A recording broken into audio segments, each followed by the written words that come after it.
Okay. Good afternoon, ladies and gentlemen, honorable adjudicators, and all debaters present today. Welcome to this British parliamentary debate. My name is Sally, and I will be serving as the chair for this round. Allow me to introduce our panel of adjudicators who will be judging this debate, Shakira and Siti Kamila. They will be responsible for assessing the team's arguments, manner, and strategy throughout the round. The motions for today's debate is this House believes that technology-driven education widen the gap between rich and poor students. We have four teams competing in this debate. In opening government, we have Renita. In opening oppositions, we have Salma and Geisha. In closing government, we have Nizarul and Rafi. And for closing oppositions, we have Stanik and Dimas. Each speaker will have 7 minutes to deliver their speech. Without further ado, I would like to invite the Prime Minister, Ranita, to open the case for the government badge. Ranita, the time is yours.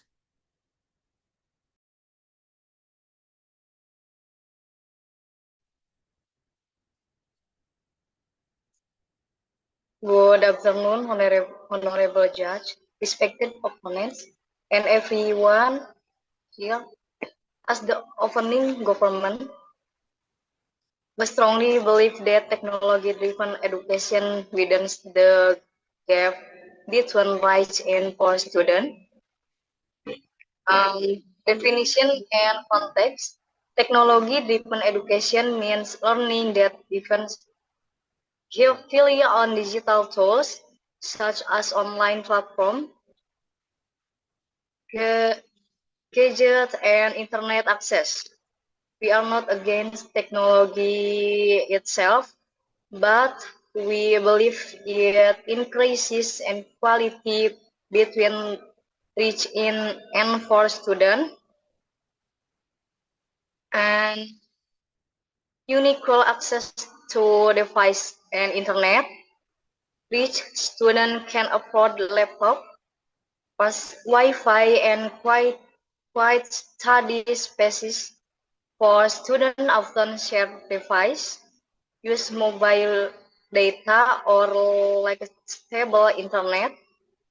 These differences makes it harder for them to learn equally and keep up with digital tasks and quality of learning experience. Will their student can as advanced educational apps, online tutor, and international courses. Meanwhile, foreign students only get limited or low quality resources. This means the learning gap keeps growing. And conclusion, technology, when not equally distributed increases in quality, not fairness. That's why we stand firmly with the motion. Thank you.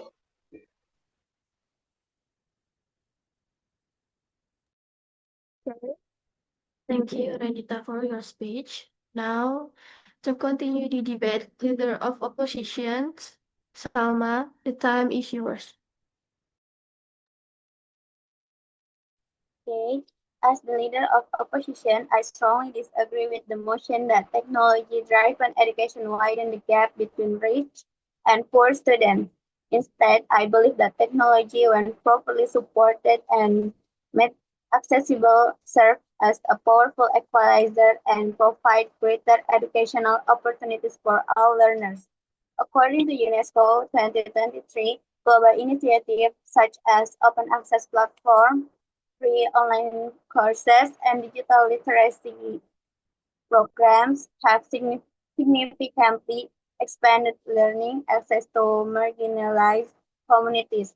Low-cost devices and free internet resources like Khan Academic Coursera and Google for Education allow students from disadvantaged backgrounds to learn high-quality material without paying for private tutors or institutions.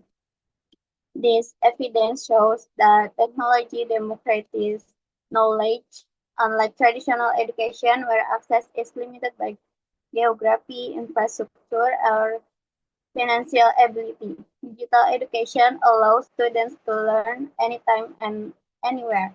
The real key lies not in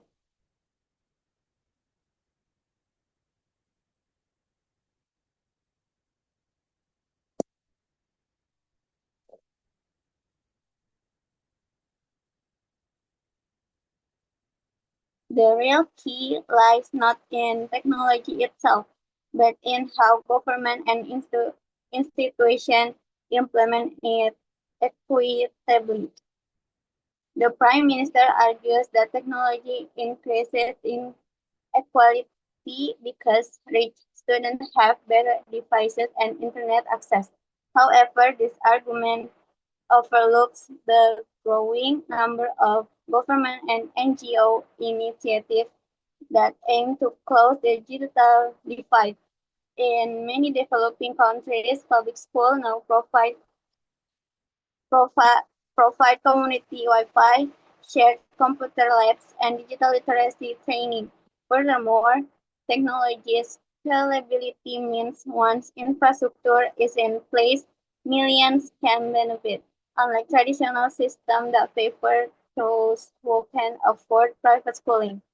The World Bank 2022 report that digital education programs in Southeast Asia and Africa have improved learning outcomes among low-income students, especially in STEM subjects.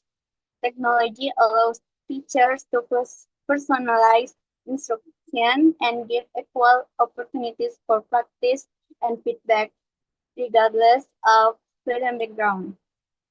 Thank you. Thank you, Salma, for your speech. Next, Deputy Prime Minister. Anita, the time is yours.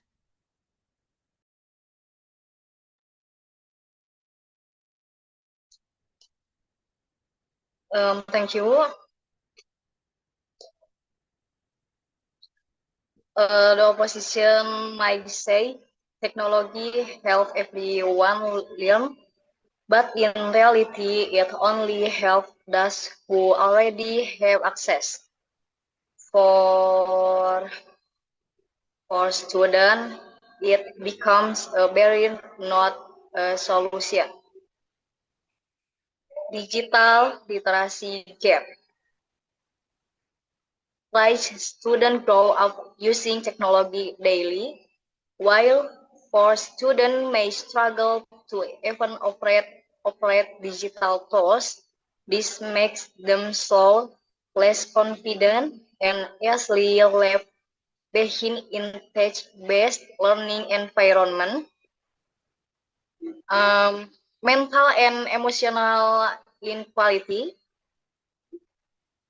For students feel frustrated and inferior when they cannot join online activities like their peers.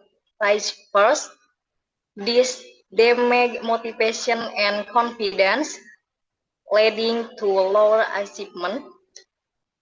Conclusion, technology-driven education benefit the privileged and disadvantaged to the poor, deepening inequality instead of reducing it. Thank you.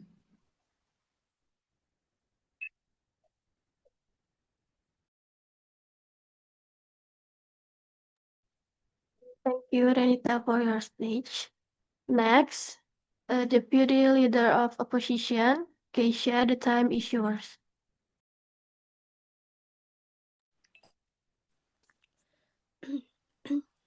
Thank you, honorable judges, ladies and gentlemen. As the deputy leader of opposition, I will continue to defend our stance that technology-driven education helps reduce not widen the gap between rich and poor students. First, the government says poor students cannot access technology, but in many countries today, smartphones and internet access are becoming more affordable and available. Even in rural areas, public schools and libraries now provide shared device and free Wi-Fi. So, students are not completely left behind. The problem is not technology itself, but unequal management and distribution. With the right policy, this gap can be solved.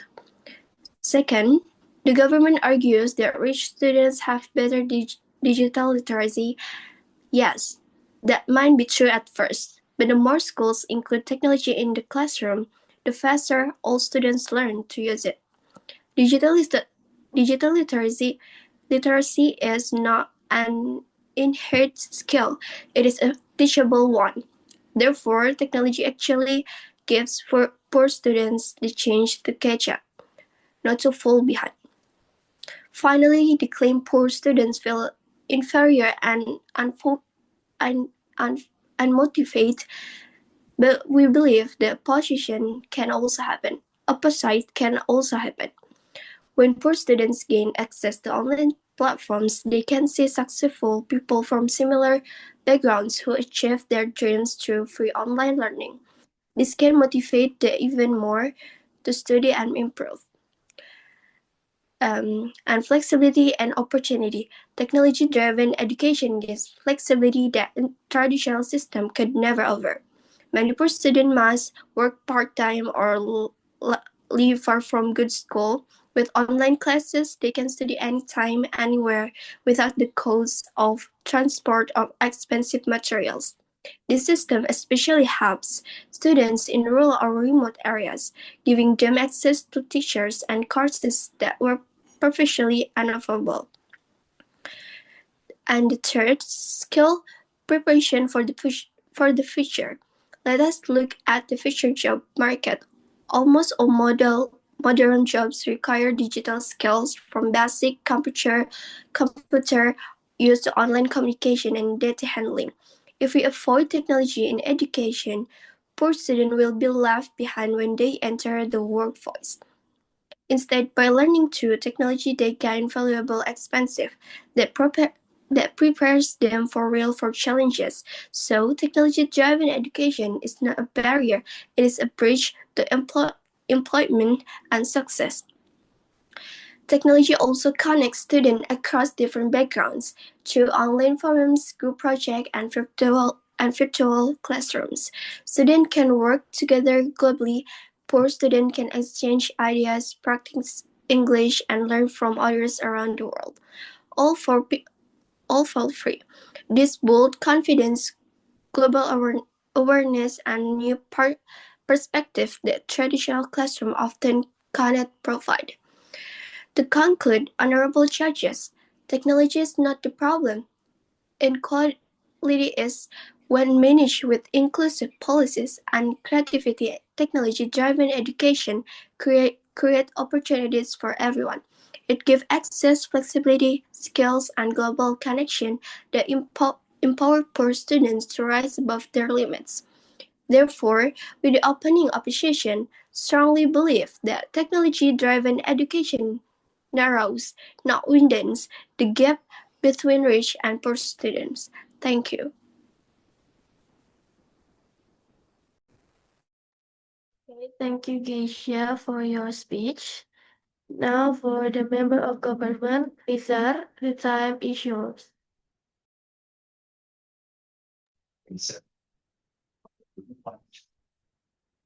Thank you, Chair. Good afternoon, Honorable Judge, ladies and gentlemen. As the closing government, our team will give a deeper explanation on how technology-driven education makes inequality even worse between rich and poor students. Rich schools have better internet, computers, and trained teachers. Poor schools often have old computers and slow connection.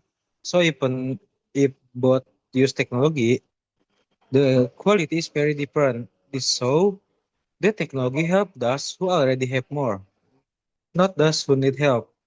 Online learning often use digital exam, typing, or research skill. Rich students are more familiar with those tools because they use them every day. Poor students are slower or less confident. As a result, technology-based education looks fair but actually gives more advantage to rich students. Poor students must spend more money for internet, data, or repairs. They also feel stressed or embarrassed when they cannot join online class properly. This emotional pressure makes learning even harder for them. Technology-driven education is not a natural system. It increases the difference between rich and poor students by rewarding those with more resources. That is why we strongly support this mention. Thank you. Thank you, Nizar, for your speech. Now, for the member of opposition, Stanek, the time is yours.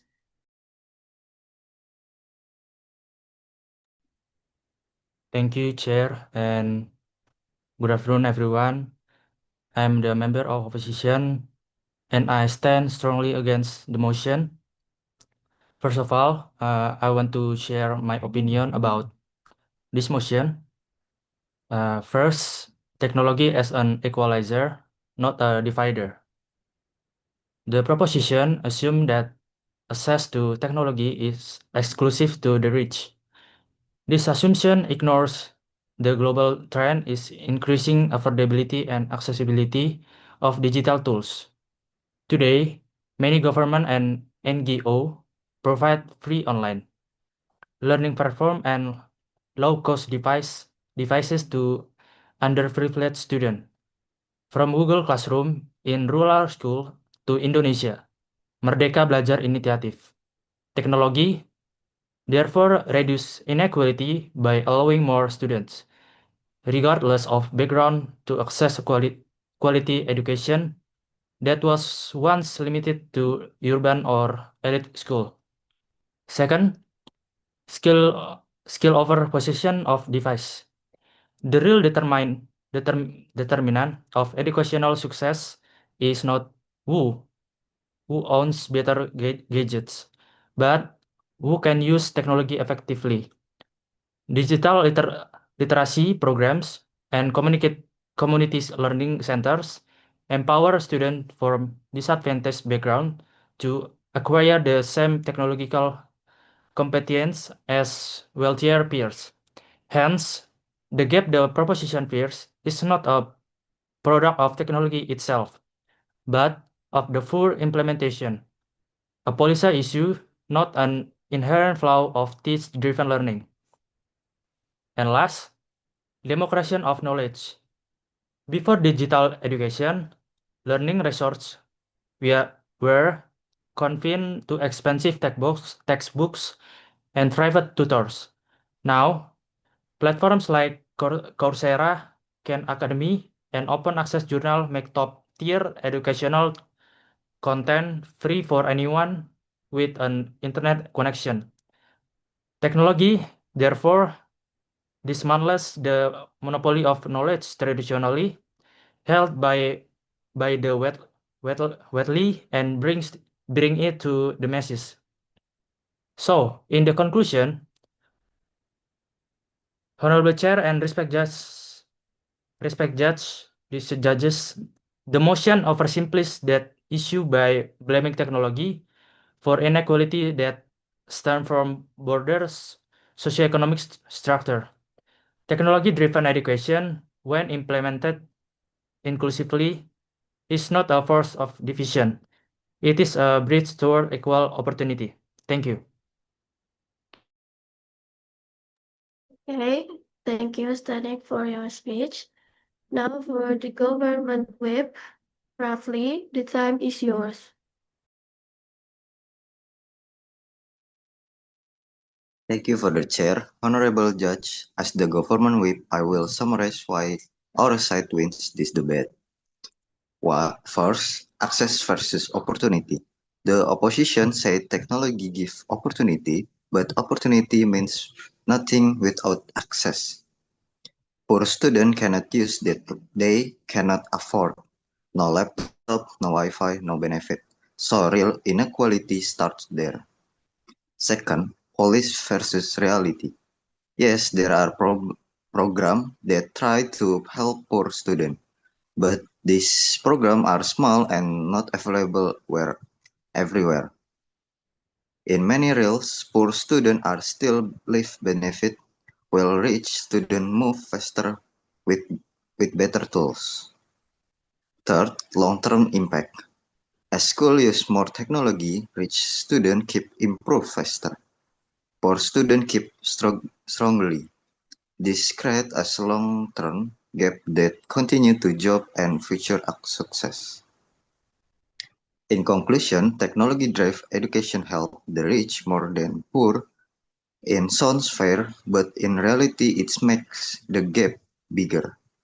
That's why, as the government team, we support the motion. Thank you. Thank you, Rafli, for your speech. Next, for the opposition whip, Dimas, the time is yours. Okay, thank you, Chair. Let me deliver the closing speech from the opposition side and to make this debate simple and clear.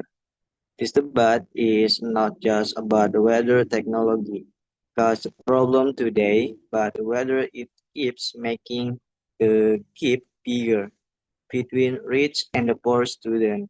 From our side, we have shown that technology is the equality narrowing that keep over time, not weaving it.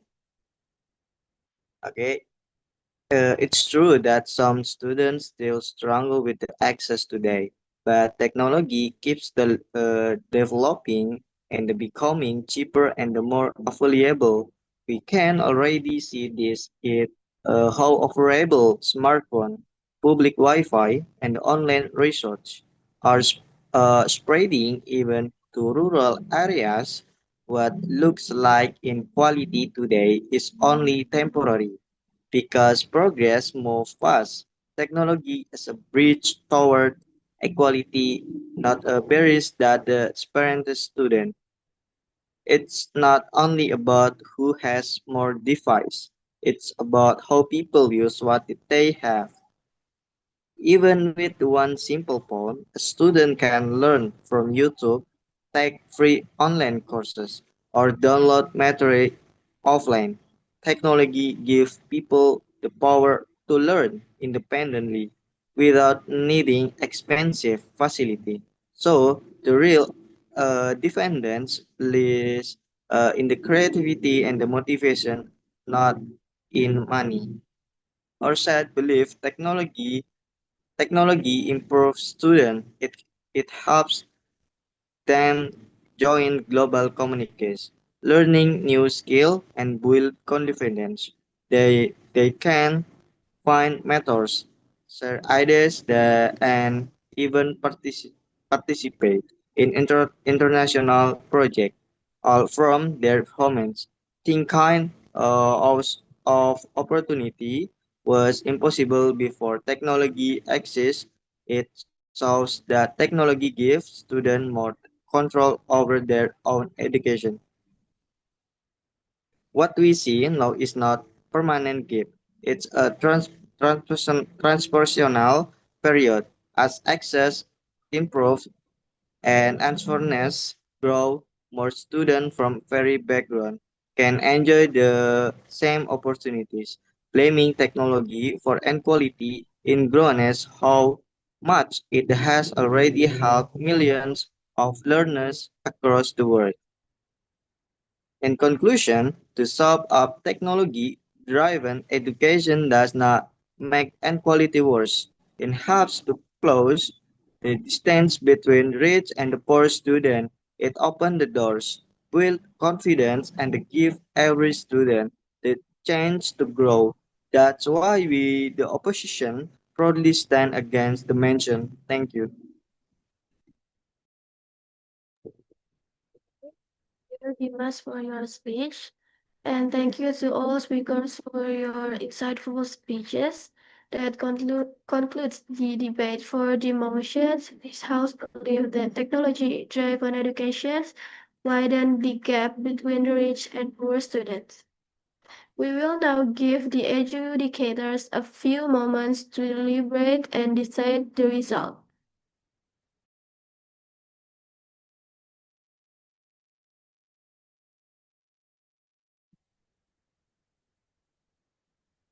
Okay, good day, everyone. First of all, I would like to thank all debaters for your hard work and enthusiasm throughout today's debate. Each of you has shown confidence, teamwork, and critical thinking in delivering your arguments. After careful consideration of several aspects content, delivery and pronunciation, and overall performance, here are some comments for each speaker. The first is for opening government. Is for Prime Minister Renita is clear and confident opening with a strong explanation of the motion. The structure is easy to follow, but pronunciation is and intonation can be improved to make the speech more engaging.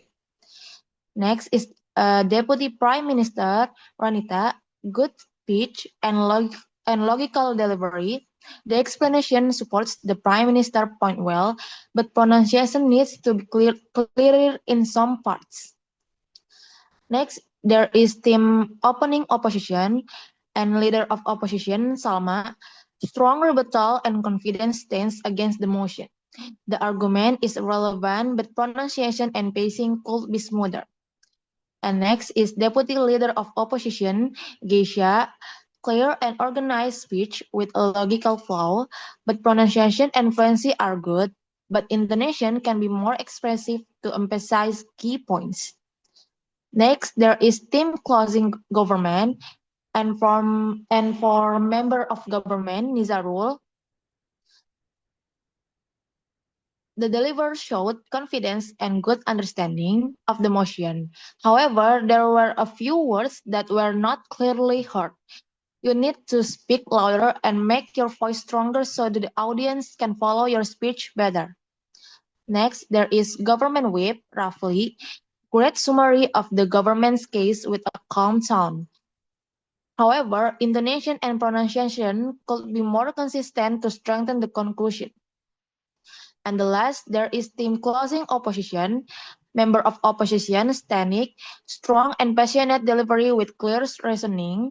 Grammar and pronunciation should be refined for smoother delivery. And the last is opposition whip, Dimas, clear and confident closing speech that effectively summarize the team's argument. Some parts need better fluency and expression for greater impact. Now, we will take a few minutes to finalize our scores and decide the winner base. Please stay seated and wait patiently while we discuss the result. We'll be announcing the winner in just a few minutes. Thank you.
Okay, so after a short but thoughtful discussion, we have finally reached the result of today's debate.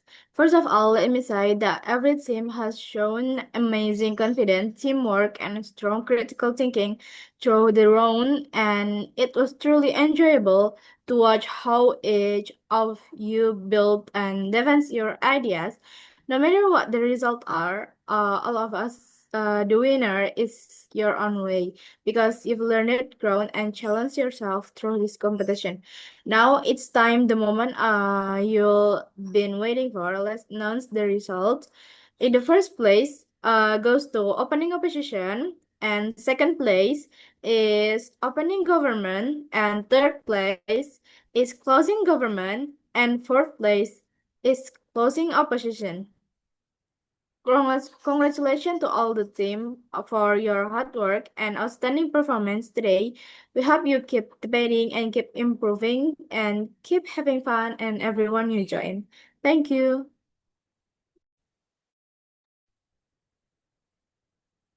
Okay. Once again, thank you everyone for your participation and attention throughout the debate. Now this debate is officially closed.